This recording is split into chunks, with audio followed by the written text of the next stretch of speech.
السلام عليكم ورحمة الله وبركاته، ازيكم يا جماعة؟ عاملين ايه؟ يا رب تكونوا بخير وفي أحسن حال. خلصنا كل حاجة عن موضوع ازاي نعدل سلوك العند عند الأطفال. طيب احنا اتكلمنا مجازا ان احنا هنعاقب. طيب هو العقاب هيبقى كده ولا قلنا هنفرد حلقة ازاي نعاقب صح؟ ازاي العقاب بتاعنا يكون فعلا مثمر من غير أذية، من غير ما العقاب ده يولد لنا سلوك تاني احنا مش عايزينه. احنا قلنا ان في أساليب غلط بنتبعها لما بنيجي ننفذها، ما بنعدلش السلوك اللي عندنا، لا وبيظهر لنا سلوكيات تانية غلط. طيب قبل ما نقول ايه العقاب المناسب لكل سن، لازم نتفق على شوية أساسيات هنكون متحليين بيها كده وحاطينها في تفكيرنا واحنا بنعاقب الطفل. وصلنا خلاص لمرحلة العقاب، هنعاقب ازاي؟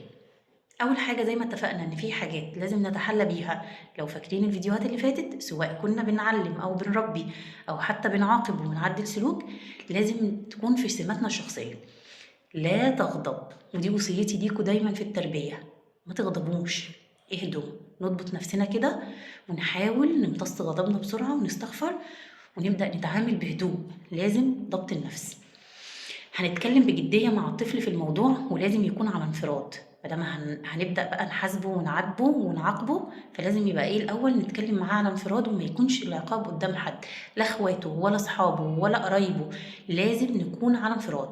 تمام، احنا اتفقنا ان قدام حد دي احنا بنأذيه نفسيا، لكن بينا وبينه هيسمع الكلام ان شاء الله وبإذن الله، وهنأثر على نفسنا مشاوير طويلة. العقاب يا جماعة بيكون على قد غلط الطفل، مش على قد الغضب اللي جوايا. انا مش جاي من بره زهقان وتعبان فهطلع غضبي على الطفل لمجرد حاجه هو بسيطه، هو ممكن ما تكونش اصلا مستاهله. انا مضغوطه في شغلي، في شغل البيت مثلا، لو انا كمان ست بشتغل بره البيت، لو معلش جوزي بقى مزهقني وكده، فانا هطلع بقى ايه غضبي برضه على الطفل. ملهوش ذنب، وما بيفسروهوش غير ان انا مش محبوب، انا شخص مش محبوب. هي ماما ليه بتعمل معايا كده؟ بابا ليه بيعمل معايا كده؟ ده اللي الطفل بيترجمه جواه. يبقى العقاب بيكون على قد غلط الطفل، مش على قد الغضب اللي جواكي. اهدي وما تعاقبيش وانتي متنرفزه. تمام. خلينا نتفق ان احنا عايزين نعدل السلوك، احنا مش عايزين نأذي الطفل. بمعنى ايه؟ احنا عايزين نربي ونعلم، مش عايزين نضرب ونقلم ونوجع الطفل. ده مبدأ. تمام. فعشان كده بلاش العقاب الجسدي، بلاش الضرب، وبلاش العقاب اللفظي.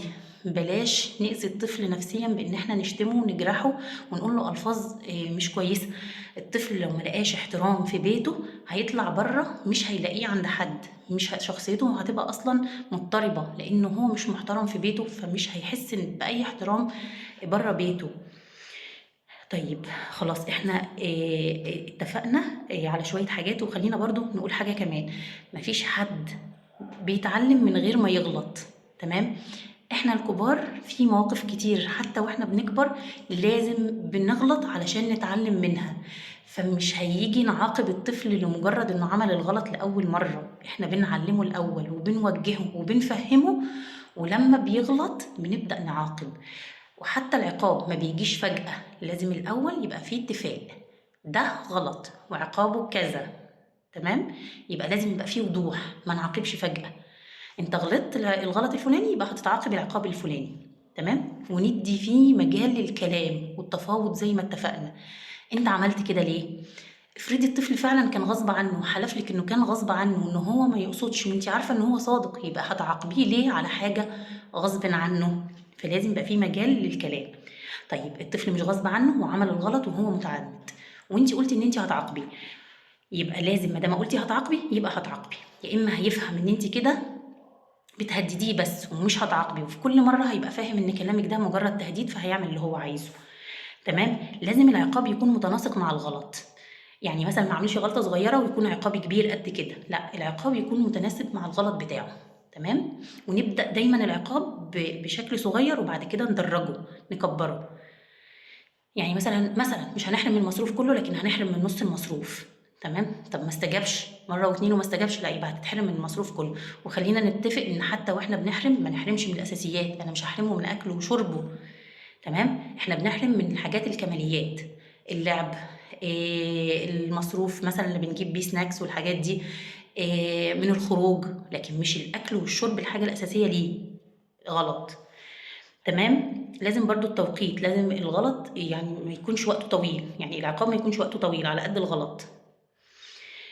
طيب إحنا كده قُلنا عمومًا يعني شوية كلام كده إزاي نعاقب الطفل، لازم شوية الحاجات دول يبقوا في دماغنا وإحنا بنعاقب الطفل. طيب إيه بقى العقاب اللي مناسب لكل سِن؟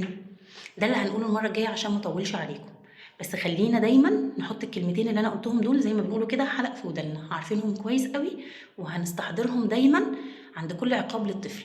العقاب بيبدأ بقى من ايه وكل سن ايه العقاب اللي مناسب ليه، ده اللي هقوله لكم الفيديو الجاي.